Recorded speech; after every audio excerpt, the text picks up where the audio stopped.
Why would I make them so uncomfortable? It probably has to do with your reputation. They feel your methods, your theories are... Spooky? Do you think I'm spooky?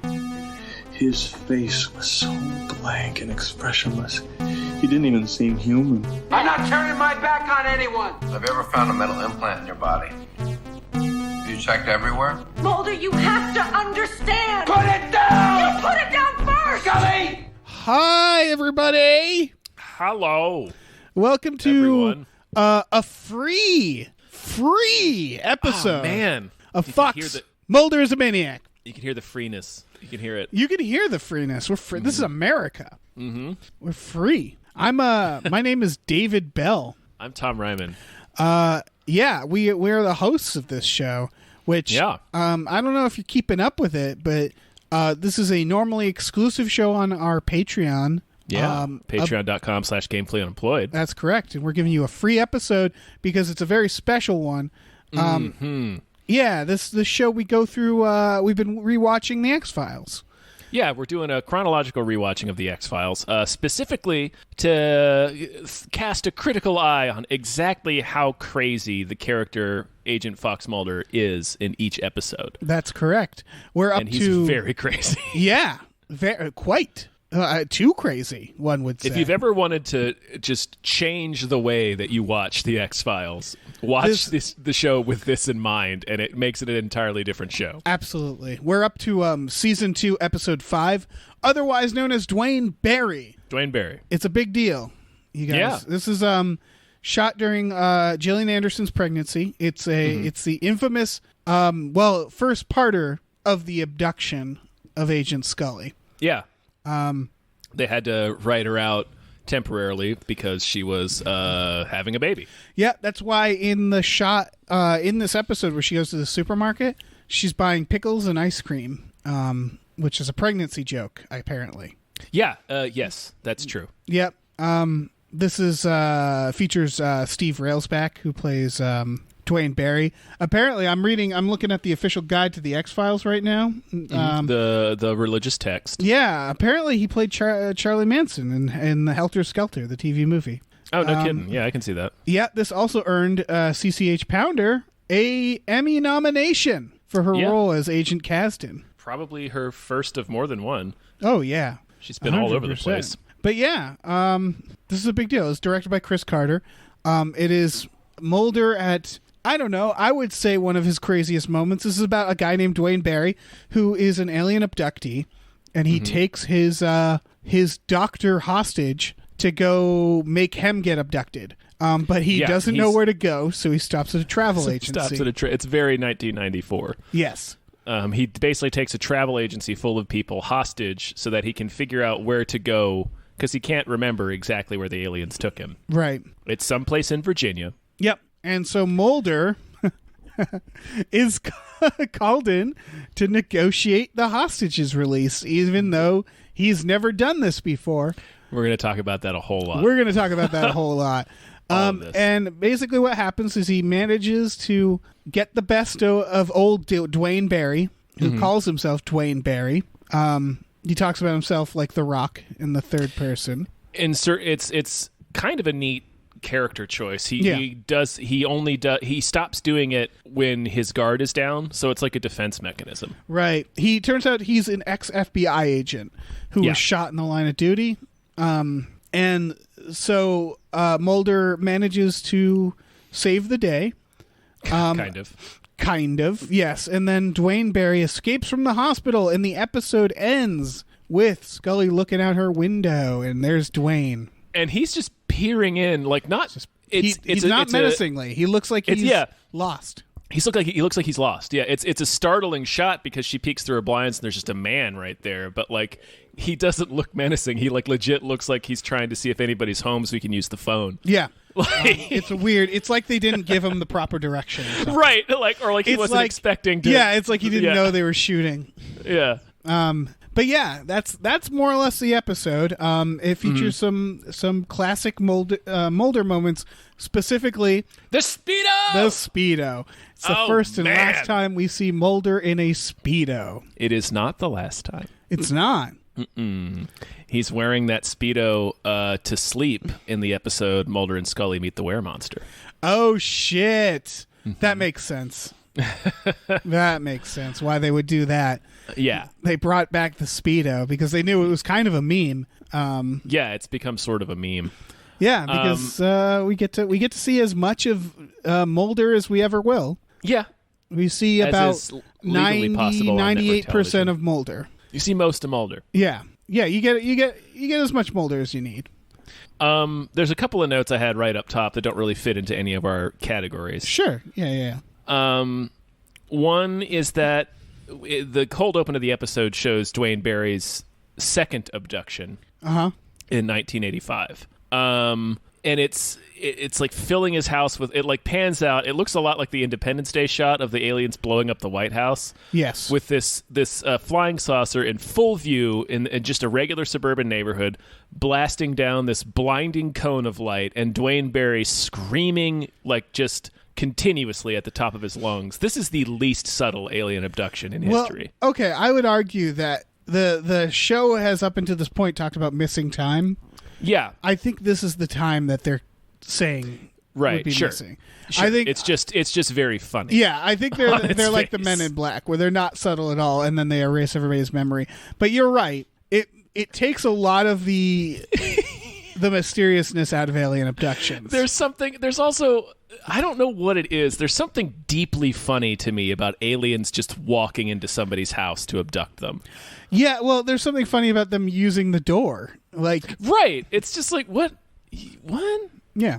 They just kind of come inside like the robbers and the people under the stairs. Or it reminds me of what is this? This is a weird reference. There's a Kellogg's Frosted Flakes commercial where a guy is playing catch with his son, and Tony the tiger is playing catch with them. And then they cut to them inside eating the Frosted Flakes. And I don't know why the commercial did this, but you can see the background and you can see their front door. And in the background, you can see Tony the tiger open the door and walk in. And then it cuts to him like they're great. And it's like, wait, did he come into their house to do that? I thought he was magical, but no, he walked the door. Yeah, he followed these people to their house.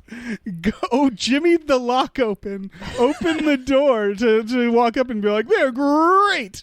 To which he's an 8-foot tiger. How do you expect him to get in the house? It's just there's no magic whatsoever, and that's how I imagine these aliens. They're just like breaking the window and unlocking the door. Yeah, they're like Jared Leto in Panic Room. Yeah, just busting.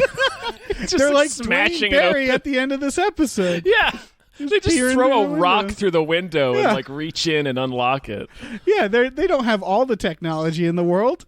Yeah, there's just you see them like beam down from their spaceship and like this it's an inconceivable technology that is it's just magic to us, and then one of them just picks up a bat and smashes the window open. Yeah, so there's just something very funny to me about Duane Barry waking up and there's aliens in his house. I'm like, you're in the house? You broke in? You got in? And then later he reveals like government agents are there. So I assume they like met outside and was like they must have called ahead and be like, meet us outside this guy's house. This was coordinated. Yeah. There was some liaising between various agencies. Also related to that, I think this is the first episode that explicitly ties the government with the aliens. Yes, I think. I mean, yeah, they show the government knows about the aliens. Yeah.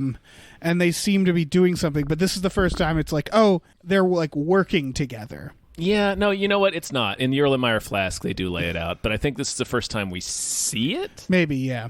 And it's funny. It's funny to see guys in suits just standing with the aliens. Standing there watching this abduction. Because it really implies, like, what do they say to each other before and after? What are, like... Are they are there, like, who's keeping notes? Like, who's taking the notes of these? Do they sign some contracts? Sort of do they all have the same access to the same Google Drive? Yeah. Do they know each other? Do they hang out? All right. Do they recognize each other? Oh, this guy's good. You're gonna like this guy. Oh, Don't this talk is a to great that one. alien. He's a prick. Yeah. Yeah, I don't know. They just worked because when the idea that it's like, oh, the government's working with aliens, I think like, oh, they're like communicating through some like weird radio transmissions, and like they sort of work with them, but they don't really do it. You know, they don't bother each other, or it's like, you know, they're letting them do their thing while they're doing covert research on the aliens or whatever. But no, they're just standing in the room with the aliens. Yes. In this. It's just they're just explicitly just going with them on off-site operations. Pretty weird, guys. Yeah, I want to know what their relationship is. I want to know like what the work emails look like. Yeah. In that relationship. I assume they're very awkward. A lot of references that no one's getting. So somebody, we're not pointing fingers, but somebody mutilated a cow again in the break room. look, we know it's not our guys. We're not mad.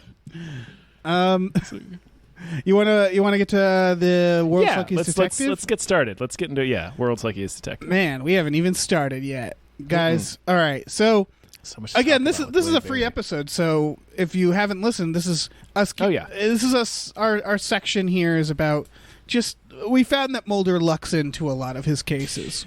Right, he's not a good investigator so much that he just happens to make wildly fanciful guesses that are correct, or just stumbles upon or is handed the solution to the mystery. In this case, it's him handing it. I don't have much for World's Luckiest Detective this round because it's just him. It's just Krychek walking up to him and being Krychek walks up to him in Speedo. Mulder's in full Speedo, and it's just like, hey man, there's a hostage situation with some dude and he's talking about aliens, LOL. You should probably check it out. Right, and then there's like they called him, which I want to get to, but like they just sort of drag him into it, and then lucky enough, this guy has been abducted by aliens. Well, it's the reason they call him, but it's like, but I mean, like, actually has been, because we've talked about this before. There's what they don't show us is all the times this doesn't work out. The 38 out of 39 times that Mulder drives to some place in Middle America to investigate an alien abduction, and it's just a guy who had a stroke out in the forest. Yeah, exactly. And this time it is, in fact, alien abduction, to the point that the aliens show up during the hostage situation. I guess so. Like, that's such a weird moment in the episode. Yeah, all right, here's what I'm guessing. It's the equivalent of, like, calling someone at a bad time.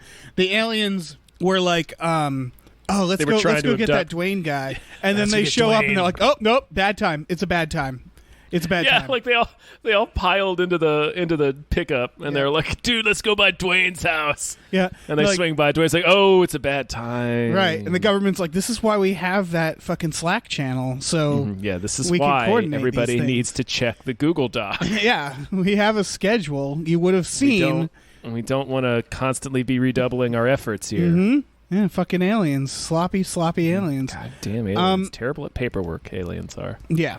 They don't keep physical copies of too much of their data. No. I mean, everything's psychic and stuff for them. That's true. We're the assholes, sort of. Yeah, we kind of are. We haven't evolved. Yeah. That's all I have for World's Luckiest Detective. Yeah. It's really just the fact that... okay. Yeah, well, other than the fact that why the hell would they bring Mulder into this case? Here's actually it's why. Just okay. Because here's the thing, is if you take this episode just as is, there's a lot of questions. One being, why would Duane Barry show up at Scully's house? How does he know where Scully lives? That's very weird. But what it comes down to is the fact that what we later find out in the series is that this is all being planned. So that's actually what happened, I assume. Is what happened is the woman in this must be in on it, or was told to call Mulder in for this CCH specific Pounder, thing. Yeah, CCH Pounder. And Krychek must have facilitated that because the government was like, we want to steal Scully. And they were like, and the other government people are like, why? And they're like, I don't know. Oh, no, we do know, because at the end of the last episode, when Krychek gives his report to the cigarette-smoking man, he's like, Scully's a huge problem, like bigger than you, right? Even you anticipated, so we got to take care of that. Right. Here's the thing about that, is I agree that's, okay, Scully's a problem. You're an assassin, aren't you, Krychek? maybe shoot her. Why did they come down to, I don't know, give her to the aliens? Yeah. Why? Why would they do that? They're such that'll be enablers sure of Mulder. to throw Mulder, the guy who relentlessly pursues alien abduction cases. Yeah, that'll discourage him. Yeah. What the fuck, Syndicate? That won't just confirm everything he's ever believed in. Right. So yeah, he's lucky in the sense that the government is so incompetent that they have decided that the best way to get rid of Scully is the most elaborate way anybody could ever get rid of somebody. Right, like Krychek could have just killed her in like a botched mugging or something. Right. Did they call the aliens or go on that Slack channel? They must and they're have. like, listen, we need you to take care of this lady for us. And they're like, okay, I guess. Because that's it's clear at the end of the episode that like Duane Barry gets visited by the aliens again. So the aliens seem to have told him to go kidnap Scully because he has no idea who Scully is. No, they must have said, like, look, we won't kidnap you if you go grab this lady. We've been told from the higher-ups that we need her. We're going to get her pregnant or something, put a chip in her. We're going to inflate her belly with some air. Mm-hmm. And then we're going to let her go eventually, too, for reasons we're not sure. We don't know what these humans are doing. We're just patiently waiting until we can kill them all. Right. Like, that's another thing this episode... I think we've mentioned it in past episodes, but like as the series goes on, they do as admirable a job as possible trying to tie in all of the alien abduction mythology into like this, what is the canon of the show, which is this conspiracy with the aliens and the government trying to create alien human hybrids so that the aliens can live on Earth. But the some of it just doesn't make sense, and it's the general practice of abduction that doesn't make sense within. It's like, why on earth would they kidnap Duane Barry twice and fill him full of tracking devices and a barcode, and like, what does that have to do with your secret cloning project? Like, why are you? I think they these got just asshole aliens. Yeah, I think they got a lot of projects. I think that's like sure when we tag fish. Like, I assume that's what that is. It's weird because it's like see how people live, I guess. It's like when we tag fish, but we also are working with other fish, and the fish are telling us which fish to tag.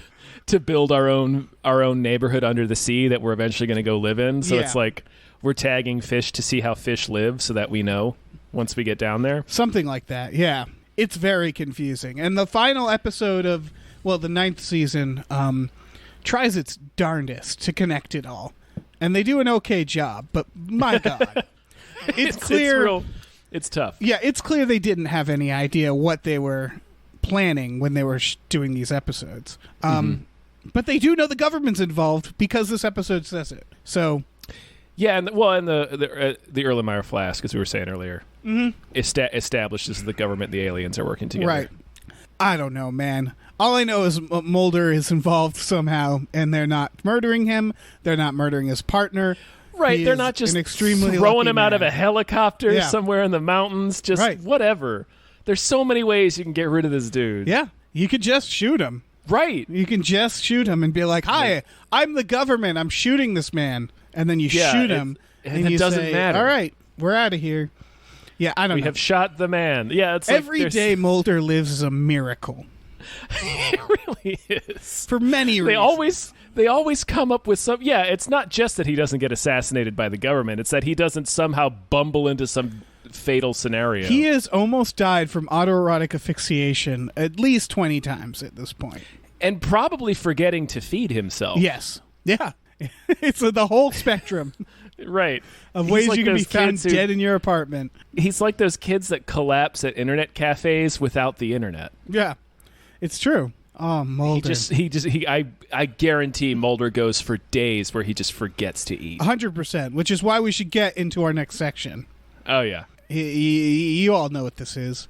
And maybe you don't. Maybe this is your first time. But you're going to love it. It's the first time for everyone. Yeah. Guys, let's slide into Mulder After Dark.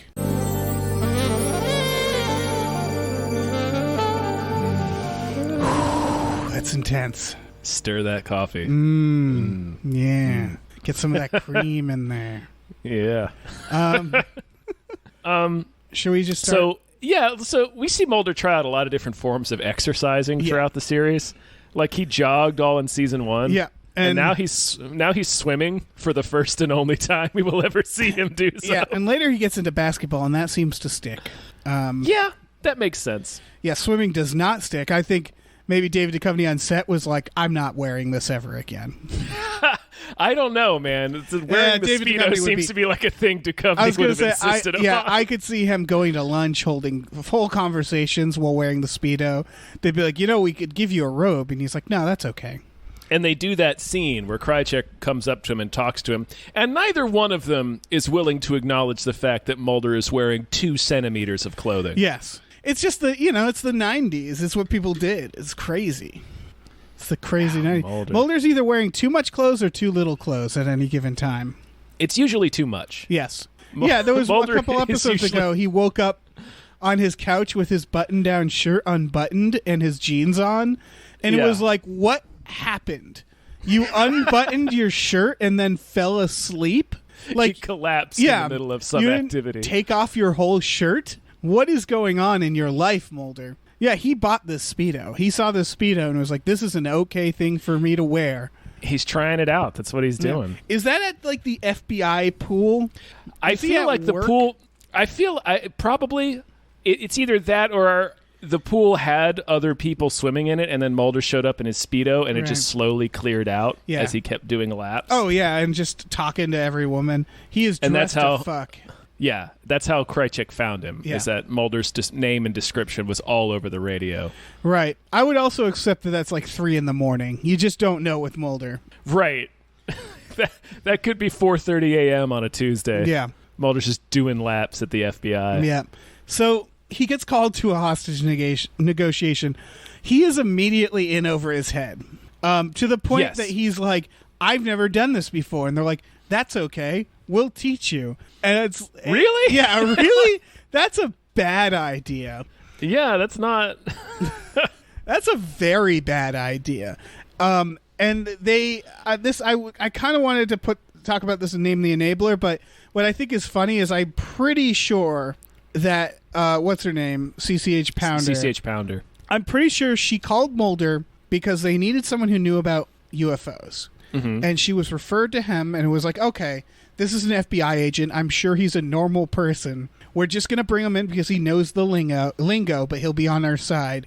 And he immediately just freaks out and starts preaching to them about aliens. Right. He's like, do you want to know what they do to a woman's ovaries? He says that What to are her. you talking about? He puts his face inches away from her face and says, quote, would you like to know what they do to a woman's ovaries? And it's like, at that moment, that woman should be like, okay, I think we're all set here. Right. Like he's talking about like testimony from like prisoners of war. Yeah. And she's like, look, this guy has hostages. We don't care about that because why would they? Right. What are Mulder, you talking about right now, Mulder? From Jump Street, Mulder prioritizes getting the story of the alien abduction over the hostage situation. Like that's what's important to him in this scenario. And he's like, that we treat the alien abductee with dignity and respect. Like that's his number one priority. He completely goes off the script. He's like Robin Williams in Dead Poets Society. He's like, I'm going to change everything about hostage negotiations, and enables the shit out of Duane Barry. And much like Dead Poets Society, somebody ends up getting shot. Right. Very true. Then this probably also goes in Name the Enabler. Then they're like, we need to send someone in because a guy got shot.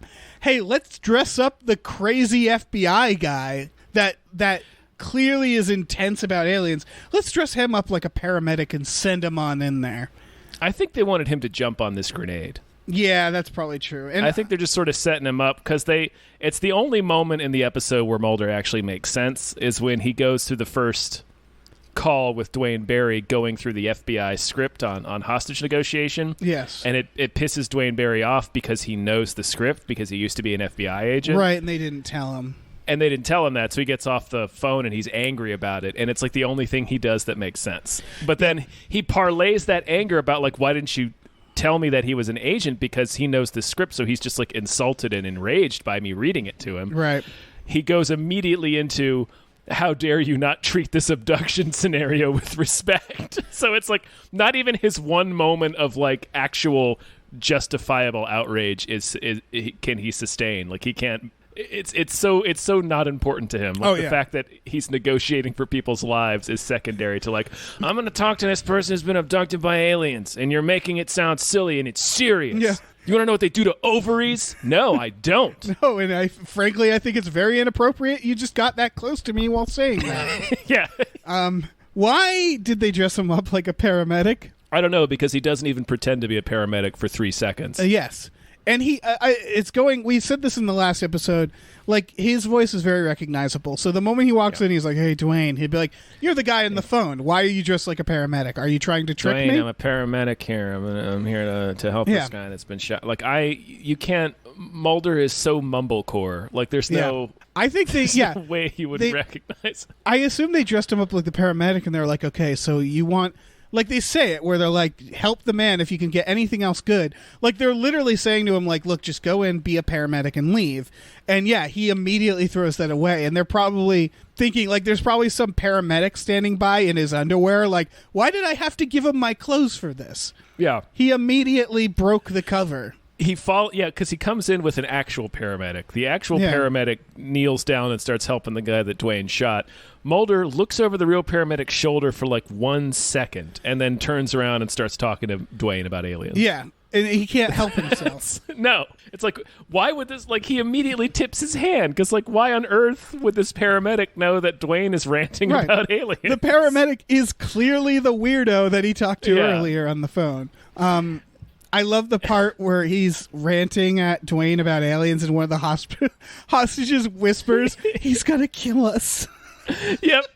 It's when Mulder's telling Duane about his sister. It's like, it happened to my sister. And they're all like, oh my God, we're gonna die. We're gonna die.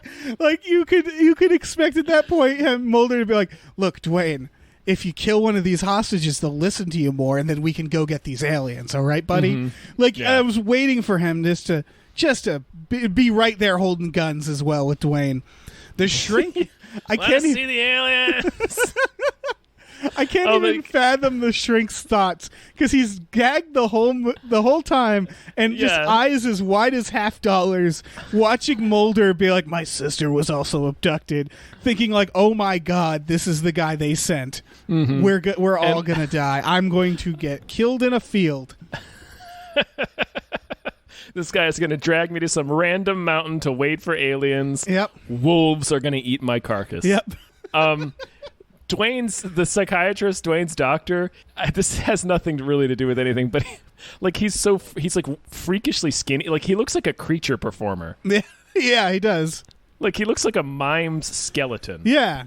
He looks like if James Cromwell got lost in the desert. Yeah. Yeah, he looks he looks like if James Cromwell was Castaway. Yes. James Cromwell in Castaway. That's it. Delicious. But yeah, it's I don't know, he was fine. He sold the oh my God, this FBI agent is going to get me killed look. He really nailed this guy that. Would be a patient of mine. Yes. Yeah, because holy shit, Mulder. When Mulder starts ranting about Duane, or to Duane about the aliens, pressing him for more information, he starts asking him questions. Is like, how many were they? Duane, did they take you? Were they tall? Were they small? Diminutive? He clarifies what small means. Yeah, that's a little weird, huh? As if Duane wouldn't know that word. He says small and then clarifies diminutive. Was he just raised on diminutive before he knew the word small? I don't know. Like, were his parents like, hey, we're gonna do a fun experiment with this kid. We're gonna use weird words with him, so that he grows up to be just a real weirdo. Maybe he thought Duane might think he was referring to their personality. Like, is he like Duane's a big person? Yeah, they Does were he like kinda, fill up a room? Yeah. They were kind of shy now that you mention it. Yeah, and Mulder there, he legitimately just wants a description of what he considers to be the actual criminal in this scenario. Because Right. that's the thing. He does not see Duane as a criminal at all. Like, I mean, kind of, but he knows who the real bad guys are. And that's the aliens that visited them that he is going to find, and he's going to punch the shit out of those aliens. He's going to punch them so hard in their tiny little heads. Mm-hmm. Their diminutive heads. Their diminutive fucking heads. Right in their psychic brains. Yep. Just, Yep. Just kick them. Just kick them in their little just pillowcase stomping on heads. Yeah. he blows this entire situation He sure does. because he wants to make sure he didn't look like an ass for talking to Duane about his sister. Yep. Like he finally gets Duane like calmed down, and Duane's stopped referring to himself in the third person, and he's like cogent and coherent and telling him things about his experience. And then Mulder is like, "You're not making any of this up, are you, Duane?" That was amazing. Because what happens is we find out Duane Barry has a brain injury and it makes him a compulsive liar. And Or at least Scully- it's what it says in his file. Scully shows up to the hostage negotiations too. Everybody's like, "Who the hell is you?" And she's like, "It doesn't matter. I have information about this guy," which I don't know why no one else had this information about him, but okay. And she finds out about what his brain injury did.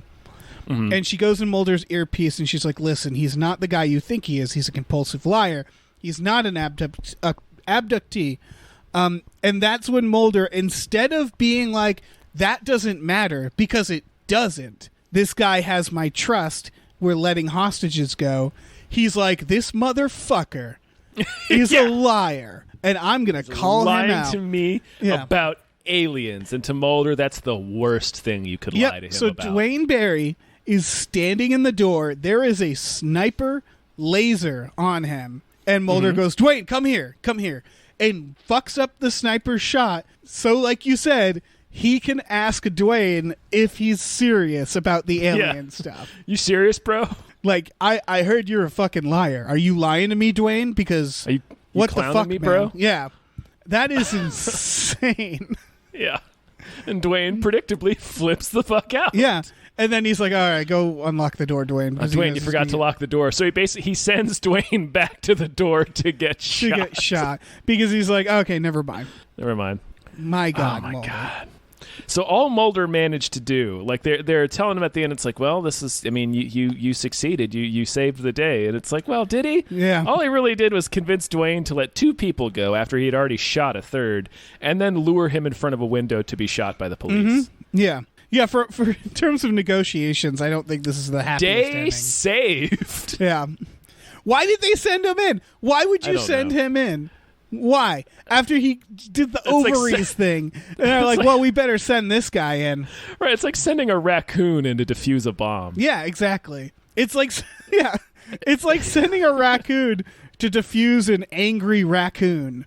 It's like, no, they're just going to get both of them are going to get worked up. Yeah. And then you got two raccoons.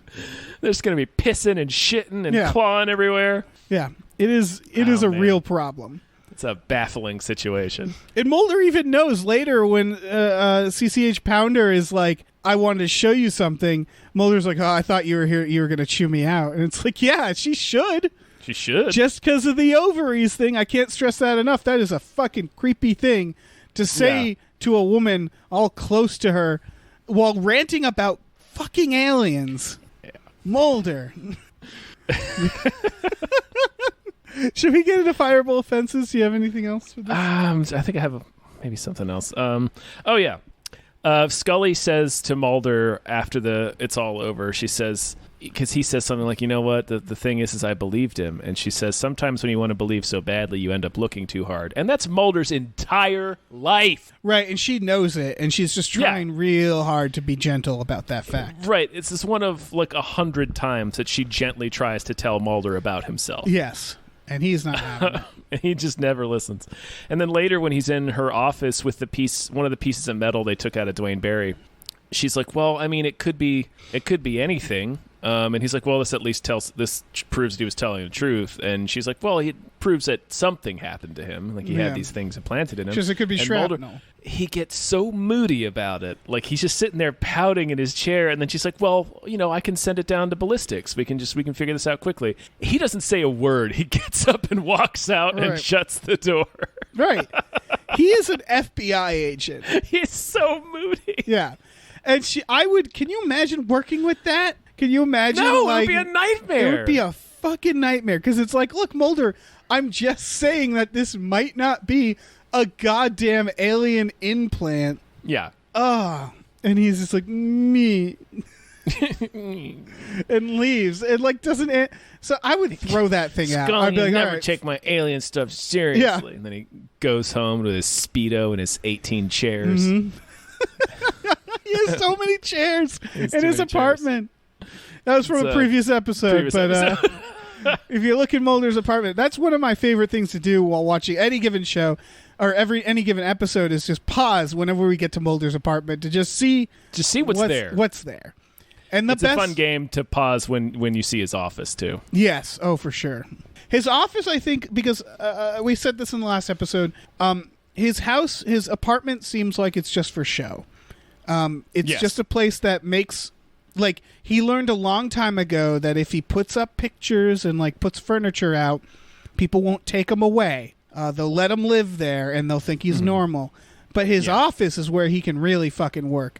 Like, his office is where he would prefer to exist, I think. Yeah, and I think he does. Yes. For most hours out of the week. Yeah, 100%. Yeah, Mulder has masturbated more in his office than at home. Yes. 100%. Accurate. Yep. All right, let's get to sometimes he doesn't even close the door. I'm sure. No, of course not. It just Why doesn't would he? occur to him. Wearing that Speedo the whole time. All right, Fireable offenses we're on to. This is times where he should have been fired, which I would say is this entire episode. He really should have gotten some kind of reprimand for his behavior during that hostage negotiation. He fucks up the sniper's shot. He and then puts him right, and then just sends him right back over. Yeah, but that's like treason. Like that's FBI treason or whatever you would call it. Whatever you call it. I'm calling it FBI treason because they have a shot. That's like if he took the side of the criminal. Like the criminal was about to be taken out by his superiors, by the people he was working with, and he fucking distracted him so he would get out of the line of fire. Mm-hmm. Yeah, and then I'm sure when they were like, I can't believe you did that. And he was like, well, I sent him back in the line of fire after. And they're like, that's besides the point. Yeah, that is. That was something else. It was pretty great. Yeah.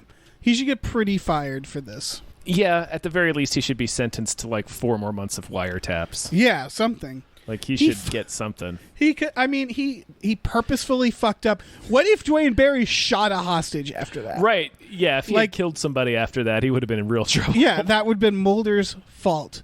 And you know what? He sort of does, because what if had Duane Barry got shot the first time, that took him out for good, guess who's not getting abducted? Like, is it Scully? It is Scully. Like, Scully. Mulder has a chance to end the hostage situation and purposefully fucks it up. And like, I think what makes that so damning is he's not doing it to save Duane Barry's life, because he sends him right back. He just wants to ask him about aliens. Yeah, he's like, oh, before this hostage situation ends, I got to ask you a question. Yeah, you got to tell me something about these aliens. And then he gives the answer. And he's like, okay, well, go back over there, will you? That is bad. That's some bad FBIing is what that is. That's the official term. Yeah, bad FBIing. They shouldn't have called him in the first place. No, and I guess we should get into the next section for that reason, which is name the enabler. Yes. This is where we identify who exactly was the main enabler of Mulder in this episode, and I would say it was CCH Pounder. Yeah, and I mean, I guess it's the shadow government that sort of technically set that in order, right? Right, yeah, that's true.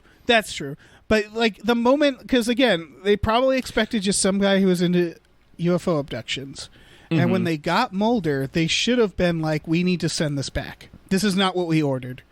Right, like as soon as he got off the phone, that first interaction, and then started screaming about alien abductions and women's ovaries, like she should have been like, all right, we're all done here. Yeah, like, we don't need to use this guy for anything. Yeah. I don't need your shit. Because she has they have a seasoned negotiator there, and he's like, oh, he'll walk you through it. Well, then just fucking have him do it. Yeah. Because if someone took a bunch of hostages and was like, everybody has worms in them and I'm trying to dig the worms out, they wouldn't be like, okay, let's get a worm expert here. Like the fact that the UFO shit. Like again, I know that it's the shadow government probably who did it, but like it is so illogical to be like, oh well, we're gonna need a UFO guy to talk to this guy. Mm-hmm. No, you don't. You need a goddamn negotiator. You need Samuel L. Jackson from The Negotiator to negotiate. You want my blood? Take it. Mm-hmm. It's from The Negotiator. It is. Yeah, the whole situation is baffling. A lot of people should get fired for a lot of this. Duane Barry escapes from the hospital and fucking he sure does. Easily. He wakes up mid-alien abduction. Yeah. And just fucking kills a man with a fire extinguisher. Yeah, like I know this is the shadow government again, but we don't. I mean, we don't know watching this. But if this was all them, like fucking figuring it all out, like Sean Penn in the game, like then there would still be people they'd throw under the bus. There'd still be people held accountable for this because just a lot of people are fucking up in this episode. Mm-hmm. Yeah. Yeah. Man. Yeah, what a carnival of errors. Yeah, and it's just going to get crazier in the next episode. It should just be like the end of this episode should just be like 5 or 6 people, like Mulder, Krychek, CCH Pounder, the Negotiator, and really all the agents on site in a room with like in front of like a full like congressional hearing. Yeah. Being like, what the hell happened? What was it? What were you doing? He said, "What about your ovaries?" Oh, Mulder. At least just Skinner, like, reading the file of this, just being real bummed. Oh, my God. This was, yeah. And this is what gets Scully abducted. Just a series of bad ideas. Mm-hmm. I think it's time for Crazy Like a Fox. You know what? I think you're right. I think you might be right. So this is the part of the show where we assign a numerical rating from 1 to 10 of just how crazy Mulder was. That's correct.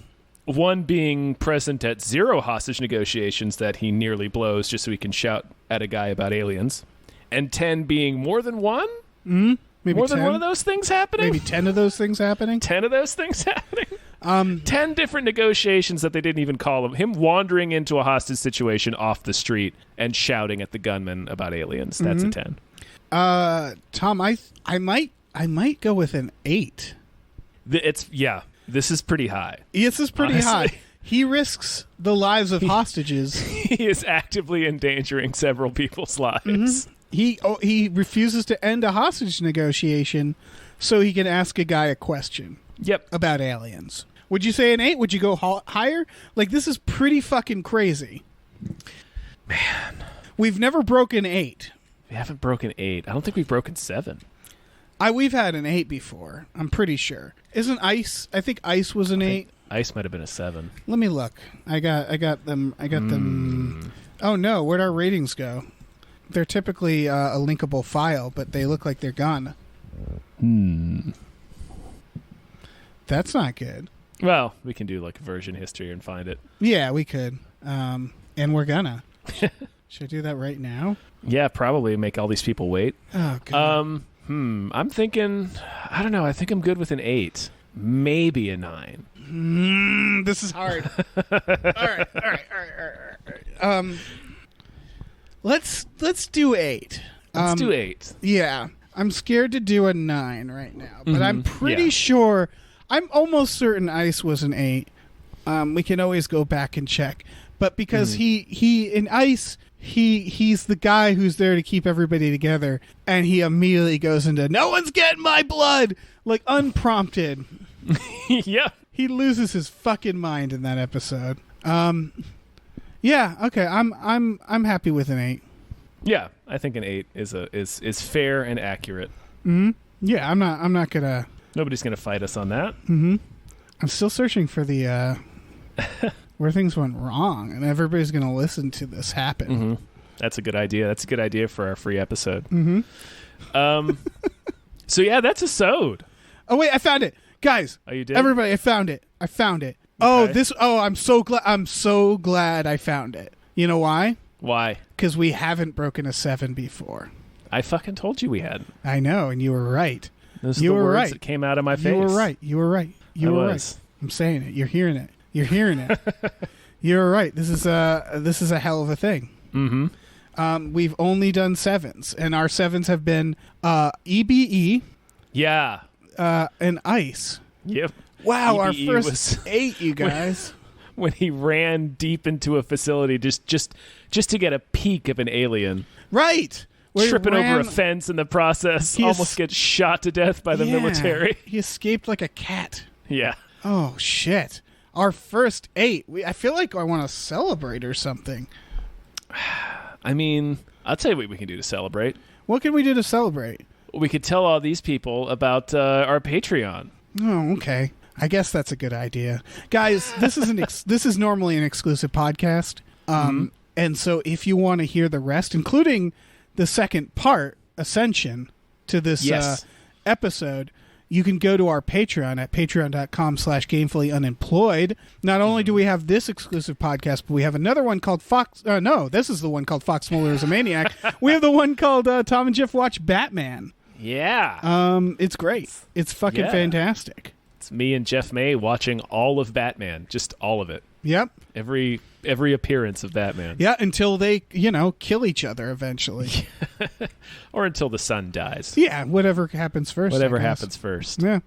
We also have a TeePublic. TeePublic.com/stores/gamefullyunemployed.